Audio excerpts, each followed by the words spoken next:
मुसीबत या दुख के समय हार मानने की बजाय लगातार अपने कर्तव्य करते रहिए और बाकी सब अपने परमपिता परमेश्वर पर छोड़ दीजिए, क्योंकि वह जो करेंगे निश्चित ही अच्छा करेंगे।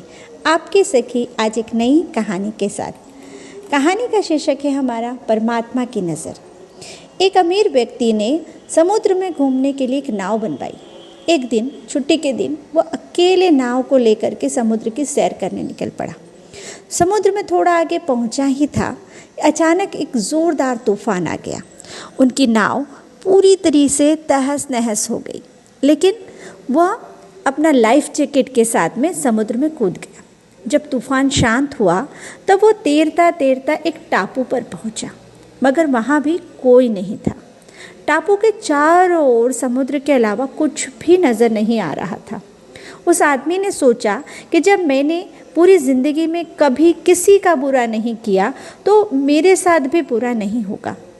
उसको लगा कि ईश्वर ने मौत से बचाया है तो आगे का रास्ता भी वही दिखाएंगे। धीरे धीरे वह वहाँ पर उगे झाड़, फल, पत्ते आदि खा करके दिन बिताने लगा, मगर अब धीरे धीरे उसे लगने लगा था कि वह इस टापू में फंस गया है। मगर अब भी उसे ईश्वर पर पूरा भरोसा था। उसने सोचा, इतने दिनों में इस टापू पर मैं मारा मारा फिर रहा हूँ, क्यों ना एक झोपड़ी बना ली जाए। पता नहीं अभी और कितने दिन मुझे यहाँ बिताने पड़ेंगे। पूरे दिन लकड़ियाँ, पत्ते आदि इकट्ठा करते करते उसने पूरी झोपड़ी बनाना शुरू की। रात होते होते उसकी झोपड़ी बनकर तैयार हो गई। अभी वह झोपड़ी के बाहर खड़ा होकर के उसे देखते हुए सोच रहा था कि आज मुझे झोपड़ी में सोने को मिलेगा, मगर अचानक से मौसम बदला और बिजली ज़ोर ज़ोर से कड़कने लगी और बिजली उसकी झोपड़ी पर गिर गई। उसने देखते ही देखते पूरी झोपड़ी जलकर खाक हो गई। यह देखकर वह व्यक्ति पूरी तरीके से टूट गया। उसने आसमान की तरफ देखा, बोला, हे ईश्वर, ये तेरा कैसा इंसाफ है।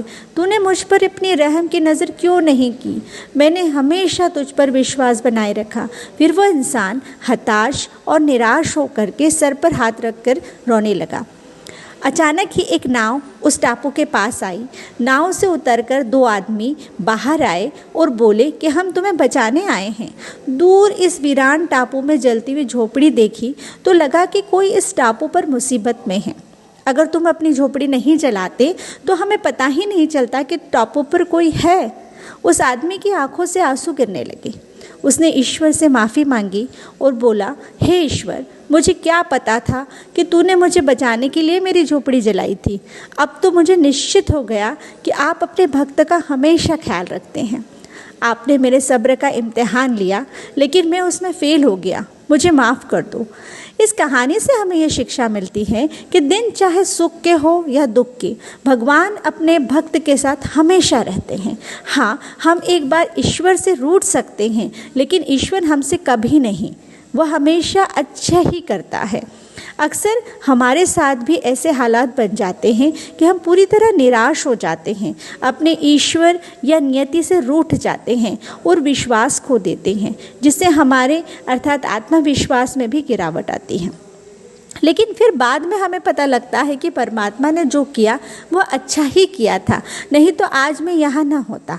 इसलिए मुसीबत में, दुख के समय हार मानने की बजाय लगातार अपना काम करते रहिए और बाकी सब परमपिता परमेश्वर पे छोड़ दीजिए, क्योंकि वह जो करेंगे वह निश्चित ही अच्छा करेंगे।